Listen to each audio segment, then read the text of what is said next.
Ti kaluar.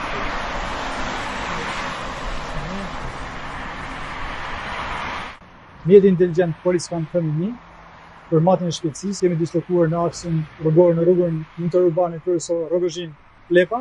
Është një mjet inteligjent që mat shpejtësinë në mënyrë automatike, të tilla kemi edhe të tjera në gjithë territorin e vendit, të ngjashme, që janë të dislokuara në akset kryesor të vendit, në rrugën e Kombit, por edhe në akset tjera rrugore kryesore, që evidentojnë çdo mjet që të kalojnë normat e shpejtësisë. Është e nevojshme që në vazhdimsi ne të operojmë me këto mjete në dinamikën e publikut.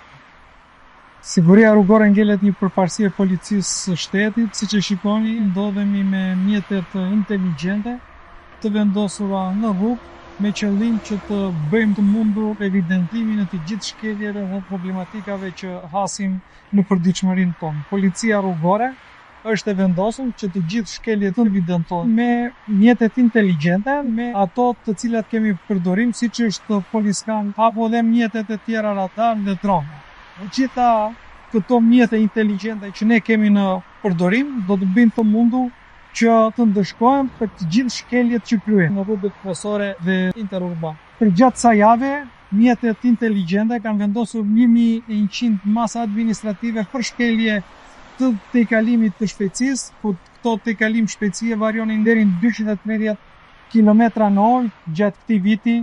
Në të gjithë territorin e Republikës së Shqipërisë janë 1075 drejtues të automjeteve që është hequr leja e drejtimit pasi u kanë mbaruar pikët e lejes drejtimit. Njëkohësisht kemi edhe 1060 raste të proceduara për mospasjen e lejeve të drejtimit. Këto janë vërtet shifra alarmante dhe na bëjnë që të kthejmë vëmendjen dhe fokusin kryesor te siguria rrugore. Së shpejti do të vijnë në funksion edhe kamerat në qendrën kombëtare të monitorimit të trafikut rrugor, të cilat do të integrohen me sistemet e policisë dhe në këtë mënyrë do kemi një kontroll dhe një çekim më të saktë të gjithë shkeljeve dhe të gjithë problematikave që do të hasim në rrugët kryesore interurbane. Nuk është në fokusin tonë që ne vetëm të evidentojmë shkeljet, në fokusin tonë është që ne të ndërgjegjsojmë qytetarët, të parandalojmë këto shkelje rrugore dhe mos të kemi aksidente fatale. Bëjmë apel dhe thirrje të gjithë drejtuesve të mjeteve, mos përdorni telefonin celular, mos drejtoni automjetin në efektin e alkoolit dhe lëndëve narkotike, mos të kaloni normat e shpejtësisë pasi shpejtësia vret. Një rregull i respektuar është një jetë e shpëtuar më shumë.